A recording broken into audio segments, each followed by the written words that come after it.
Hi friends, मेरा नाम मोहतशिम फारूकी है। तो आज मैं जेंगो सीरीज में सेवेंथ वीडियो लेकर आया हूं आपके पास। तो आज के वीडियो में हम लोग जो देखने वाले हैं बेसिकली वो हम ये समझेंगे कि जो हमारी डायनामिक वेबसाइट्स होती हैं, राइट, तो वो जो बैकएंड पे एक्टिविटी करती हैं वो किस तरीके से करती हैं। और हमारे क्लाइंट साइड से जैसे हम कुछ फॉर्म्स वगैरह यूज करते हैं, जैसे लॉगिन का फॉर्म या हमारा हम आईडी वगैरह क्रिएट करवाते हैं अपने क्लाइंट से, तो वो आईडी के अंदर आपका हम एक फॉर्म पॉपुलेट करते हैं। और जो फॉर्म आपका फिल किया जाता है, जब वो सबमिट किया जाता है तो किस तरीके से सर्वर पे डेटा जाता है, वो हम सर्वर पे डेटा को किस तरीके से उसको हैंडल कर सकते हैं और जैसा चाहे हम उसको मैनिपुलेट कर सकते हैं। लाइक इन हम उसके अगेंस्ट कुछ ना कुछ बिजनेस लॉजिक लगा सकते हैं, हम उसको अपने किसी डेटाबेस में स्टोर कर सकते हैं, या हमें कोई भी काम बैक एंड पे कुछ प्रोसेसिंग करना हो सर्वर एंड पे, तो वो हम किस तरीके से करेंगे। तो आज हम उसी चीज को देखेंगे और इसके अंदर भी हम यहाँ पर इसके लिए भी हम व्यूज यूज करेंगे। तो आगे कंटिन्यू करने से पहले अगर आप लोगों ने मेरे चैनल को सब्सक्राइब नहीं किया हो तो सबसे पहले सब्सक्राइब कर लें, लाइक भी कर लें वीडियो को, और इसके बेल आइकन में जाकर आप ऑल नोटिफिकेशन पे क्लिक कर दें और अपने फ्रेंड्स के साथ शेयर भी कर लें, जिससे कि सभी को बेनिफिट मिलता रहे इन वीडियोस का, राइट। तो आज की वीडियो में बेसिकली हम डायनामिक एप्लीकेशन के ऊपर ही हम देखने वाले हैं, और हम इसके अंदर भी कंटेक्स्ट वगैरह का यूज करेंगे जो हमने पिछले वीडियो में यूज किया था, राइट। तो अभी हम एक एग्जांपल लेकर चलेंगे इस वीडियो में, एक छोटा सा एग्जांपल, कि हम ये देखेंगे कि हम एक फॉर्म की हम क्रिएट करें, हम एक फॉर्म क्रिएट करेंगे, right. We will create a form and will send some data to backend. And backend क्या करेगा, बैकएंड उसके अंदर हम कुछ कैलकुलेशन करवाएंगे। In backend in backend we will perform we will perform some calculation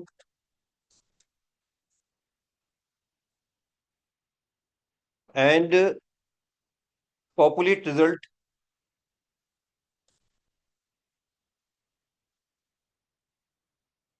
on another page, right. तो ये चीज हम यहाँ पर देखने वाले हैं, राइट। तो अच्छी तरीके से समझ लीजिए कि हम यहाँ पर बेसिकली अभी हमारे इस वीडियो का जो पर्पज है वो सिर्फ ये समझना है कि हमारी जो डायनामिक एप्लीकेशन होती हैं जिसमें हम सर्वर पे जाके हम कुछ एक्टिविटी करते हैं। तो देखिए, जितनी भी आपकी एप्लीकेशन होती हैं, जैसे कि आप कोई एप्लीकेशन होगी जिसमें आप लॉगिन प्रोवाइड कर रहे होगे या आईडी क्रिएट कर रहे होगे या आप ईमेल सेंड कर रहे होगे, तो जो आपको क्लाइंट एंड पे जो कुछ आपको दिख रहा होता है, ठीक है। तो फॉर एग्जांपल जैसे कि हमारी आपकी साइट है, मान लो हमने रेडिफ मेल ले लिया, राइट, एग्जाम्पल के तौर पे।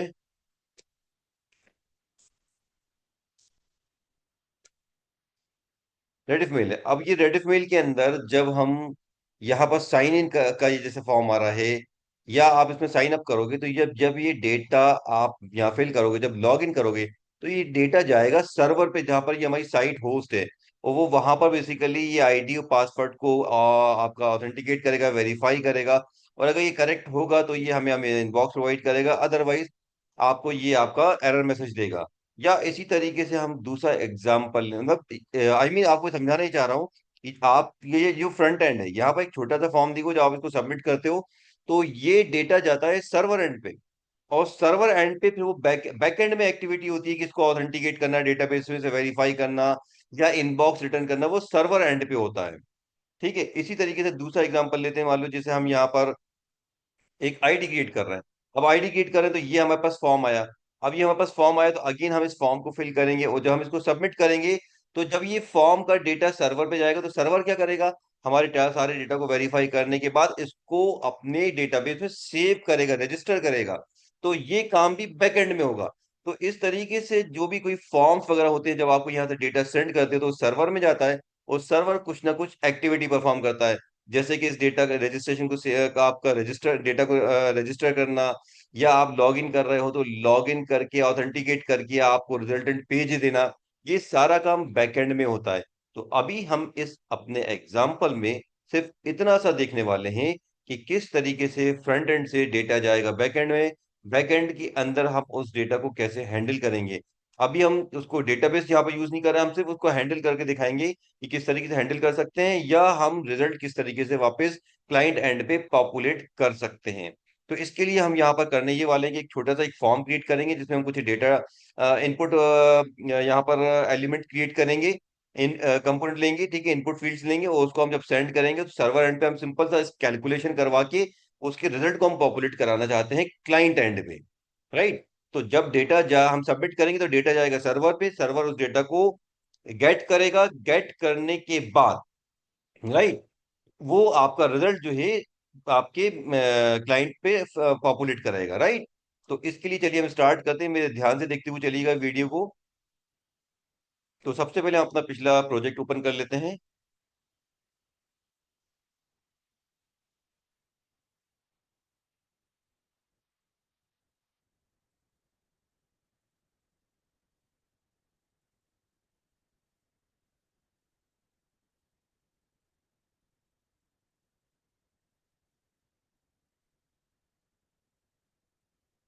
तो ये हमारा प्रोजेक्ट था, और इसके अंदर फिलहाल ये हमारे पास एक हमने पेज बना रखा था यहाँ पर, और इस पेज में हमने इस तरीके से यहाँ पर ये डिजाइन किया हुआ है। हम इसको रन कर लेते हैं एक बार।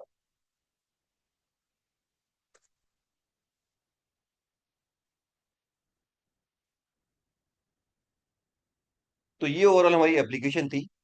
अब हम यहाँ पर इस पेज पे मान लीजिए हम यहाँ पर एक दो इनपुट बॉक्स बनाना चाहते हैं और एक सबमिट बटन बनाना चाहते हैं। हम चाहते हैं कि हम सबमिट करें तो ये जब डेटा सर्वर पे जाएगा तो हम अपने बैक एंड पे इस डेटा को गेट करेंगे, और गेट करने के बाद कुछ प्रोसेस करेंगे, कैलकुलेशन करेंगे, लाइक हम सम करेंगे, और सम करने के बाद हम एक रिजल्ट का पेज यहाँ पर हम पॉपुलेट करवाएंगे क्लाइंट एंड पे। तो जब हम यहाँ से सबमिट करेंगे तो बैकएंड चलेगा, बैकएंड डेटा को गेट करेगा, क्रॉस सम करेगा, और फिर वो क्लाइंट एंड पे रिटर्न करेगा, राइट। तो चलिए, जब मैं हम इसके सबसे पहले दो इनपुट फील्ड ले लेते हैं। तो हमने इसके अंदर दो इनपुट फील्ड क्रिएट कर ली। हमने यहाँ पर लिया एक छोटा सा हमने यहाँ पर ले लिया एक पैराग्राफ में हम यहाँ पर लिख दें कैलकुलेशन, ऐसा कुछ यहाँ पर लिख दें, ठीक है ना, राइट।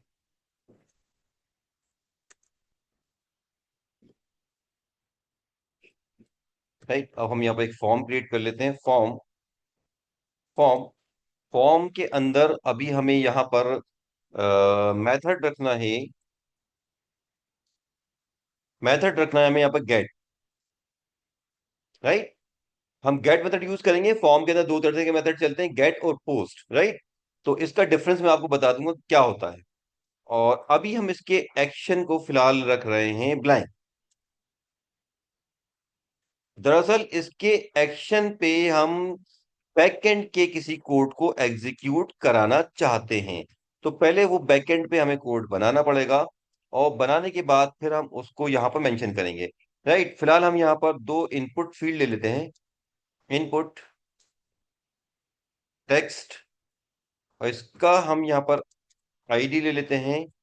हमने जैसे ले लिया N1, इसका नेम भी ले लेते हैं हम N1, और फॉर्म का भी नेम डिफाइन कर देते हैं, नेम FRM1। FRM कर लिया हमने, लाइक, ठीक है। और इसमें यहाँ हमने लगा दिया स्लैश, और यहाँ पर हम दे देते हैं एक छोटा सा message, enter first value, right. और यहाँ लगा देते हैं एक BR। तो ये हमारा एक पहला इनपुट बॉक्स हो गया। सिमिलरली हम इसी के अंदर एक और इनपुट बॉक्स ले लेते हैं, एंटर सेकंड वैल्यू, और इसके अंदर हमने इसका नेम हमने दे दिया N2, राइट। अब हम क्या करने वाले हैं, अब हम इसके अंदर आपका एक सबमिट बटन क्रिएट करने वाले हैं।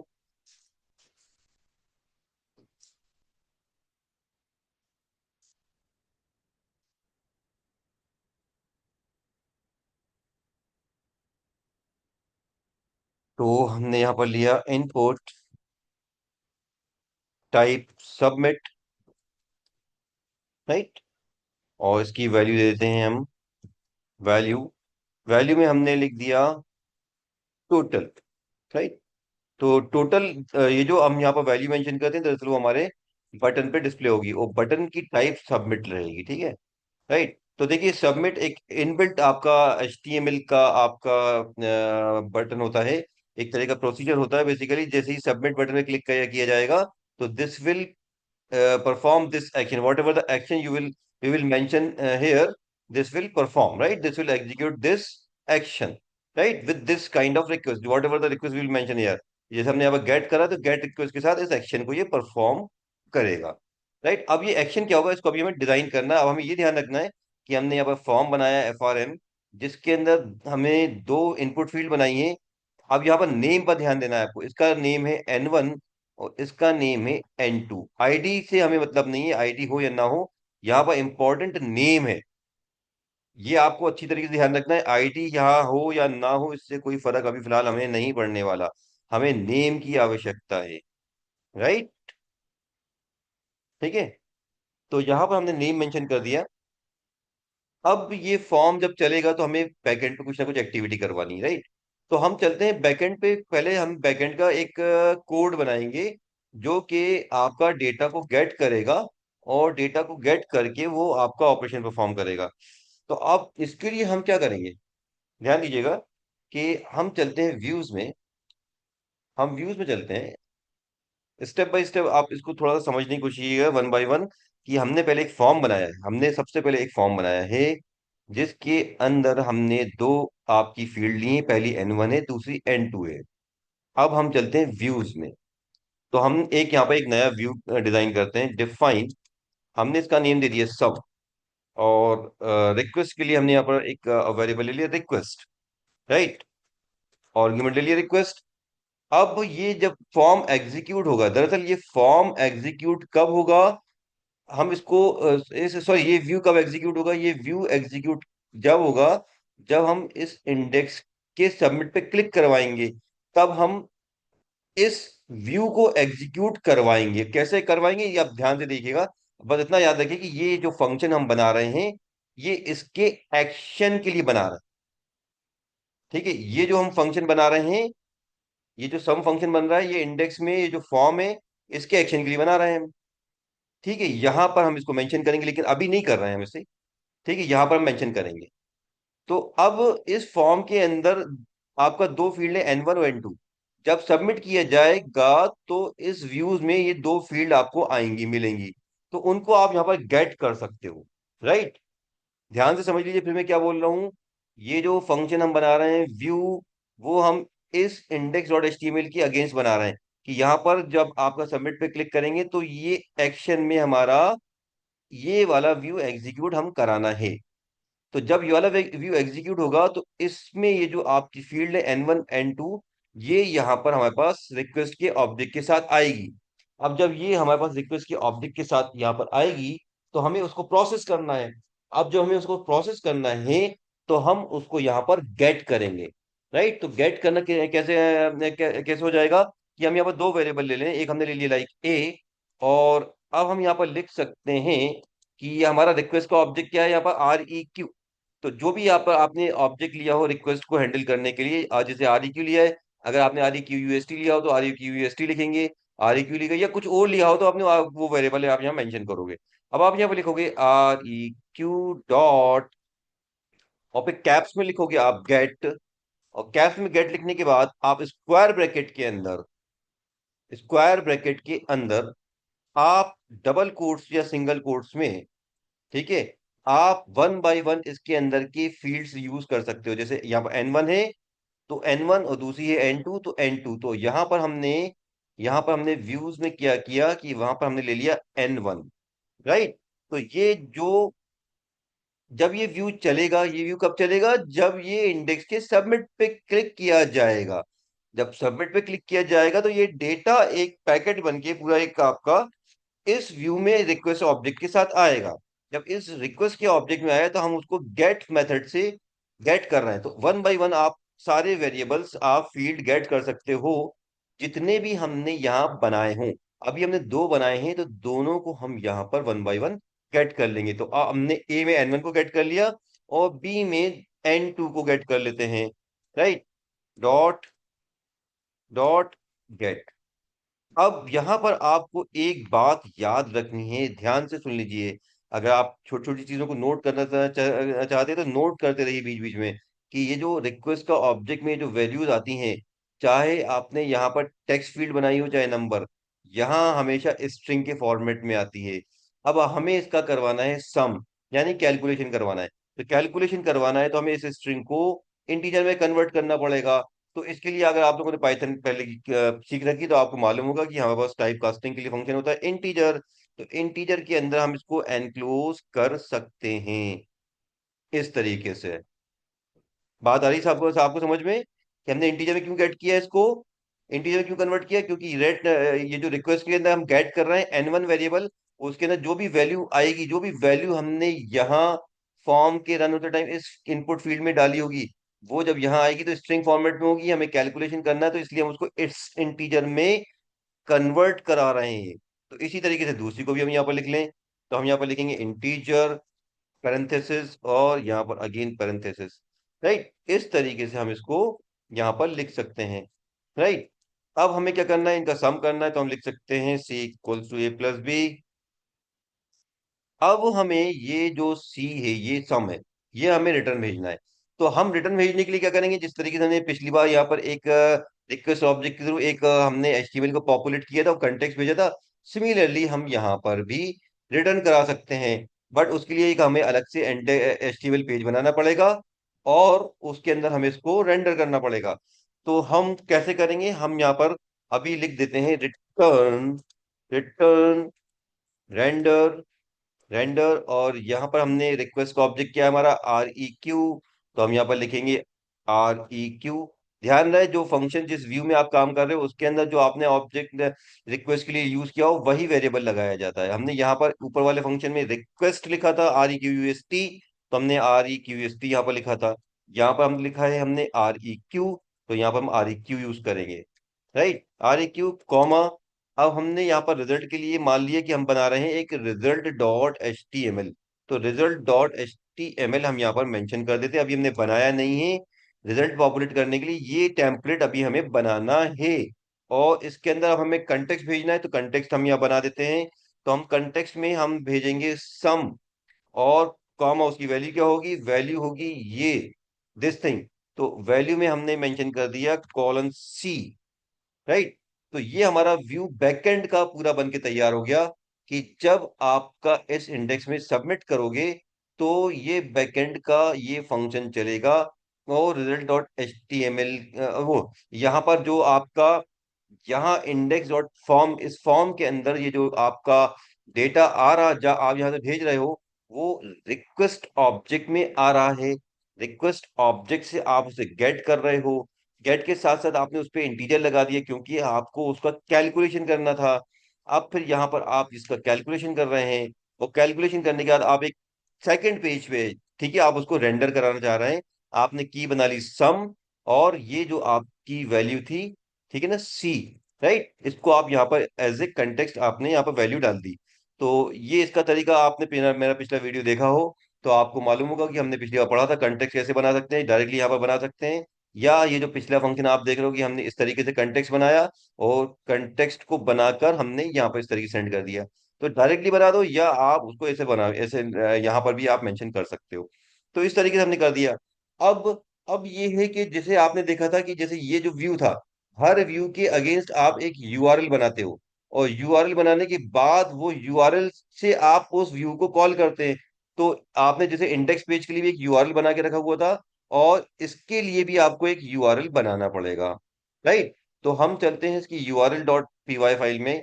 तो इसकी URL dot P Y file कहाँ है हमारी, ये है my URL dot P Y. Right, तो अब हम यहाँ पे इसके लिए भी एक यूआरएल बना देते हैं। तो हमने इसके लिए यूआरएल बनाया। इस बार हम यूआरएल जब बनाएंगे तो कैसे बनाएंगे, ध्यान से समझिएगा। पिछली बार जब हमने यूआरएल बनाया था इसको हमने ब्लैंक रखा था। राइट, ब्लैंक किस लिए रखा था, क्योंकि हम चाहते थे कि ये जो व्यूज है इंडेक्स पेज, ये जो हमारा व्यूज है इंडेक्स पेज, ये आपका होम पेज पे चले। बाय डिफॉल्ट जैसे ही आपकी वेबसाइट ओपन हो तो ये वाला आपका व्यू चले। इसके लिए हमने इसको जब पाथ डिफाइन किया था, ठीक है, तो हमने पाथ में इसको ब्लैंक रखा था। ब्लैंक का मतलब होता है होम पेज। होम पेज पे जिस व्यू को चलाना होता है तो वहां पर आप कोई पाथ यहाँ पर मेंशन नहीं करते, यूआरएल मेंशन नहीं करते। लेकिन इस बार हमें इस सम को होम पेज पे नहीं चलाना, बल्कि ये तो सबमिट बटन पे चलेगा। तो इसके लिए हमें यहाँ पर एक यूआरएल इसका बनाना पड़ेगा। राइट, तो अब हम इसका एक यूआरएल बना देंगे सम का। ठीक है, तो सम का यूआरएल हम कैसे बना देंगे? अब ध्यान से देखिएगा। हम क्या करेंगे, हम यहाँ पर लिख देंगे सिंगल कोट्स में, इसके लिए हमने एक यूआरएल का नेम दे दिया SUM। अब इसका जरूरी नहीं कि आप SUM ही लिखें, क्योंकि हमारे फंक्शन का नेम सम है, तो आप यहाँ पर कोई दूसरा नाम भी इस्तेमाल कर सकते हैं। ये यूआरएल होगा, दरअसल इस यूआरएल से हमारा ये व्यू चलेगा, दिस वन। राइट, अब हम इसको कैसे लिखेंगे? यहाँ पर हम लिखेंगे कि हमारे व्यूज, देखिए हमने ये जो फंक्शन बनाया है सम, इस जितने भी हम फंक्शन बना रहे हैं किसमें बना रहे हैं? व्यूज डॉट पीवाई में बना रहे हैं। तो हम यहाँ पर लिखेंगे कि हमारे व्यूज के अंदर से आप सम मेथड चलाइए। राइट, नेम मेंशन कर देते हैं। इसका नेम मेंशन करना कंपलसरी नहीं होता, लेकिन फिर भी आप इसको मेंशन करें। लास्ट में कॉमा लगाएंगे, कॉमा लगाना नहीं भूलना है। और ये आपके इंडेक्सिंग मिसमैच नहीं होनी चाहिए, इसे आगे पीछे नहीं होनी चाहिए। राइट, ठीक है, आप पाइथन में काम कर रहे हैं, इसके अंदर इंडेक्सिंग का आपको खास ख्याल रखना है। राइट, तो हमने इसको सेव कर दिया। अब करना क्या है? अब देखिए फाइनली करना क्या है, आपने एक बैकएंड का कोड भी बना दिया, बैकएंड का यूआरएल भी मेंशन कर दिया। इस बैकएंड का यूआरएल है सम। अब इस सम से ये वाला फंक्शन चलेगा सम। राइट, तो अब आप इस फंक्शन चलेगा सम से। तो अब आप इस यूआरएल को आप अपने कहाँ मेंशन कर सकते हैं? आप इसको मेंशन कर सकते हैं अपने इंडेक्स डॉट एच के एक्शन पे, सम, लाइक दिस। ठीक है, तो ये आपका स्पेलिंग और केस सेंसिटिव रहेगा। ठीक है, स्पेलिंग मिस्टेक नहीं होनी चाहिए। ठीक है, तो यहाँ पर आपने जो यूआरएल बनाते टाइम, यहाँ पर जो आपने यूआरएल बनाया होगा, वही का वही यूआरएल हम यहाँ पर अपने एचटीएमएल के एक्शन में मेंशन कर देंगे। ठीक है, अब यहाँ तक तो बात हमारी समझ में आ गई। ठीक है ना? अब लेकिन अभी हमारा काम यहाँ पर कंप्लीट नहीं हुआ, अभी हम इसको सेव ऑल कर लेते हैं फिलहाल। अभी देखिए हमारा काम की वजह से कंप्लीट नहीं हुआ कि हमारा फॉर्म तो बन गया। इसने हमने दो फील्ड बना दी N1 N2 के नाम की, और सबमिट बटन बना दिया। सबमिट बटन के अगेंस्ट हमने एक यूआरएल मेंशन कर दिया सम। तो ये यूआरएल क्या करेगा? ये यूआरएल सम, ये व्यूज के अंदर के सम फंक्शन को चलाएगा। तो ये व्यूज के अंदर का सम फंक्शन है, ये रिक्वेस्ट ऑब्जेक्ट के थ्रू आपके फॉर्म से आने वाले N1 और N2 को गेट कर लेगा। राइट, इन सब चीजों को खास ख्याल रखना है आपको कि यहाँ पर हमारे पास फील्ड का नाम N1 N2 है, तो बिल्कुल वही के वही नाम हमें यहाँ इस्तेमाल करने हैं, वो केस सेंसिटिव हैं। तो हमने गेट कर लिया, यहाँ पर जो भी बिजनेस लॉजिक लगानी थी लॉजिक लगा दी, और फिर हमने एक थर्ड पेज में रिजल्ट रिटर्न कराया। अब हमारे पास जो काम बचा है वो ये बचा है कि हमने रिजल्ट डॉट एच का टेम्पलेट बनाना है। तो हम चलते हैं अपने टेम्पलेट सेक्शन में। अब लास्ट स्टेप हमारा सिर्फ इतना सा है कि ये सम नाम का की हम भेज रहे हैं किसमें? रिजल्ट डॉट एचटीएमएल में। तो हम रिजल्ट डॉट एचटीएमएल बनाएंगे जिसके नाम इस सम को पॉपुलेट कराएंगे। राइट, तो हम यहाँ चलते हैं और टेम्पलेट में एक नया टेम्पलेट बनाते हैं हम यहाँ पर। हमने इसका नाम दिया, क्या नाम यूज किया हमने? Result dot HTML. तो हम यहाँ पर लिखेंगे result dot HTML. Spelling mistake नहीं होनी चाहिए, इस बात का खास ख्याल रखना है आपको। बार बार बता रहा हूँ कि यहाँ पर result dot H T M L है, तो बस result dot H T M L ही यहाँ पर मेंशन करना है, केस भी सेंसिटिव रहेगा। अब इसमें क्या हो रहा है आपके पास? अब इसमें आपके पास बेसिकली एक कंटेक्स्ट आ रहा है, इसके अंदर आपके पास एक कंटेक्स्ट आ रहा है जिसमें एक की आ रही है सम। तो आप इसको यहाँ पॉपुलेट करना चाहते हो, तो एज यूजल जैसे हमने पिछली बार टेम्पलेट में किया था, उसी तरीके से हम यहाँ पर इसको पॉपुलेट कर सकते हैं।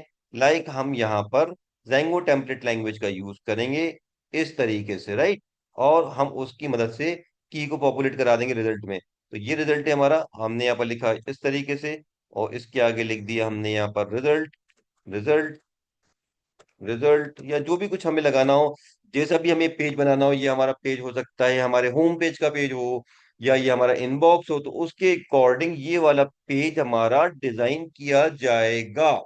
दरअसल ये वो पेज है जब हम क्लाइंट को रेस्पॉन्स में रिटर्न कर रहे हैं।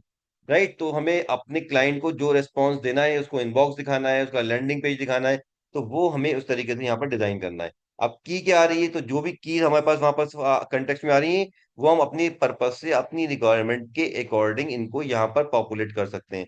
अब जैसे वहां से हमारे पास कौन सी की आ रही है, यहाँ पर से आ रही है SUM सम। इसका भी आपको ध्यान रखना है, यहाँ पर केस सेंसिटिव है। ठीक है, तो ये आपका SUM यहाँ मेंशन कर सकते हो। तो लाइक दिस, ये अब हमारा काम कंप्लीट हो चुका है। ठीक है, इसको सेव कर लेते हैं फाइल में जाके, एक बार फाइल सेव ऑल ऑलरेडी है। ठीक है, अब हम इसको यूज करके देखते हैं अपने टेम्पलेट में, कहाँ चल रहा है हमारा टेम्पलेट। लाइक दिस, ठीक है। तो ये हमारे पास फॉर्म आ रहा है, टोटल आ रहा है। अब आपको ध्यान ये देना है, अच्छी तरीके से दिमाग में उठा लें। अब आप ध्यान इस बात पे दीजिएगा कि अभी हमने ये जो index.html बनाया है, इसमें ये जो हमने फॉर्म बनाया है, ये इसके अंदर मेथड यूज किया है गेट। ठीक है, तो अब इस मेथड से बनाने पर होगा क्या, ध्यान दीजिएगा कि जब हम इसका डेटा यहां से भरेंगे, लाइक हमने भरा 20, दूसरे में हमने डाला 30, और जब हम इसको टोटल करेंगे तो ये जो डेटा है दरअसल वो यूआरएल में यहाँ पर आपको दिखेगा। ठीक है, यूआरएल के साथ दिखता है वो डेटा, लाइक दिस, ये आप देख रहे हो 20 और 30। और ये हमारा रिजल्ट डॉट एचटीएमएल पॉपुलेट हो गया, हमारा रिजल्ट भी यहाँ पर आ चुका है। ठीक है, तो आपने देखा कि किस तरीके से डायनामिक एप्लीकेशन का फ्लो होता है। हमारा बेसिकली इस वीडियो में पर्पस जो था, वो आपको डायनामिक एप्लीकेशन का फ्लो समझाना था। कि आपके पास इनिशियली एक फ्रंट एंड पे आपका कुछ ना कुछ ऐसा पेज होता है, जिसके ना कुछ बटन होता है। जब आप डेटा फिल करते हो तो वो बैकएंड पे जाता है, और बैकएंड उसकी प्रोसेस करके कुछ ना कुछ रिजल्ट आपको देता है, जैसा आप यहाँ पर देख रहे हो। और साथ में मैंने आपको यहाँ पर एक चीज और नोटिस कराई है कि गेट करते हो तो यहाँ पर ये आपका सारे वेरिएबल उसका डेटा पॉपुलेट होता है। और ये वल्नरेबल होता है हैकिंग के पर्पज से, ये हैक किया जा सकता है। इसलिए कभी कभी कहीं कहीं पर हमें गेट मेथड की जरूरत पड़ती है, कहीं कहीं पर पोस्ट मेथड की जरूरत पड़ती है। अगर हम पोस्ट मेथड का यूज करेंगे तो यहाँ पर ये चीज डिस्प्ले नहीं होगी। ठीक है, चलिए अब हम आगे समझते हैं कि हमारा काम, एक बार फिर से हम रिकैप कर लेते हैं कैसा करा है हमने। कि हमने, ये हमारा इंडेक्स डॉट एचटीएमएल है, यहाँ पर हमने अपना दो फील्ड बना दिए हैं, जिसके अंदर एक का नाम रखा N1, दूसरे का नाम रखा N2। जब हम सबमिट करेंगे तो ये एक्शन में जो भी बैकएंड का कोड होगा वो एग्जीक्यूट होगा। तो हमने बैकएंड का सबसे पहले हमने यहाँ पर क्या किया है कि बैकएंड का फंक्शन बना दिया सम।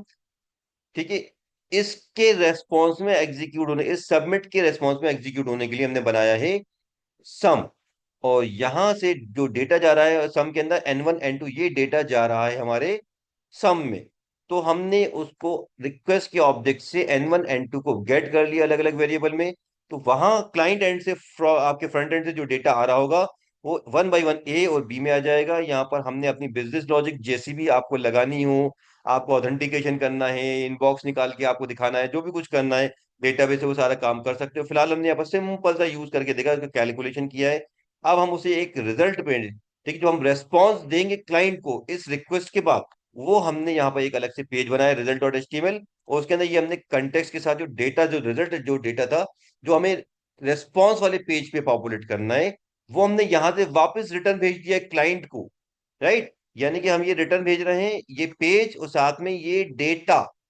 राइट, तो अब ये पेज हमने यहाँ पर इधर बनाया हुआ है, और इसके अंदर हमने उस डेटा को अपनी पर्पज से रिक्वायरमेंट के अकॉर्डिंग पॉपुलेट किया हुआ है। और एक काम और बीच में हमें थोड़ा सा करना था कि इसको रन करने के लिए हमने यहाँ पर क्या यूज किया है, हमने यहाँ पर यूज किया है सम। तो सम नाम का यूआरएल आपको बनाना पड़ेगा इस फंक्शन को चलाने के लिए। और ये जरूरी नहीं है कि आपने सम बनाया है तो उसका यूआरएल का नेम आप सम ही एज इट इज ही रखिए, कुछ और नाम भी आप रख सकते हैं। ठीक है, तो हमने इसको अपने एप्लीकेशन की, हमारी जो एप्लीकेशन है, एप्लीकेशन की यूआरएल फाइल में, ध्यान रहे एप्लीकेशन की, प्रोजेक्ट की यूआरएल फाइल में काम नहीं कर रहे हैं हम। ये प्रोजेक्ट की यूआरएल फाइल थी, ये है हमारी एप्लीकेशन की यूआरएल फाइल जो हमने क्रिएट करी थी। एप्लीकेशन की यूआरएल फाइल में हमने यहाँ पर यूआरएल बना दिया, और उसमें बोल दिया हमने कि व्यूज का सम फंक्शन चलना है, तो उसका एक नेम डिफाइन कर दिया। राइट, तो इस तरीके से ये हमारा इतना पार्ट रहेगा इसके अंदर। ठीक है, तो आई होप कि आपको ये वीडियो पसंद आई होगी, समझ आई होगी। ठीक है, आपने एक इंपॉर्टेंट एक्टिविटी को समझा होगा कि डायनामिक एप्लीकेशन का फ्लो कैसा होता है। क्लाइंट से जो आप डेटा डालते हो वो कैसे आपके बैकएंड में जाता है। बैकएंड आपका, ये आपका फ्रंट एंड आपने इस तरीके से डिजाइन किया है, यहाँ पर ये सबमिट बटन से जाएगा इस यूआरएल पे, तो ये यूआरएल इस फंक्शन, ये यूआरएल है आपका, ये यूआरएल क्या करेगा, व्यूज के अंदर के सम फंक्शन को चलाएगा। तो ये व्यूज है, तो ये व्यूज है, तो ये सम फंक्शन चलेगा। ये फंक्शन जब चलेगा तो ये आपके जो वेरिएबल वहां से आ रहे हैं इनको गेट करेगा, प्रोसेस करेगा, और फिर वापस क्लाइंट को एक रिजल्ट आपका रिस्पॉन्स देगा। तो रिस्पॉन्स देने के लिए हमने रिजल्ट डॉट एचटीएमएल बनाया है, और वो साथ में कुछ डेटा भी सेंड करेगा जो कि क्लाइंट के ऊपर रिस्पॉन्स में पॉपुलेट होगा। तो ये हमने लास्ट में एक रिजल्ट बनाया हुआ है जो पॉपुलेट होना है, और इसको हमने इस तरीके से यहाँ बनाया हुआ होगा। ठीक है। तो इस तरीके से हमारी डायनामिक एप्लीकेशन काम करती हैं। आई होप कि आपको वीडियो समझ में आया होगा, पसंद आया होगा। तो आप इसको लाइक भी करिए, सब्सक्राइब भी करिए मेरे चैनल को, और ज्यादा से ज्यादा दोस्तों में इसको शेयर भी करिए। ठीक है। तो आज के लिए सिर्फ इतना ही, मिलते हैं नेक्स्ट वीडियो में। Bye bye.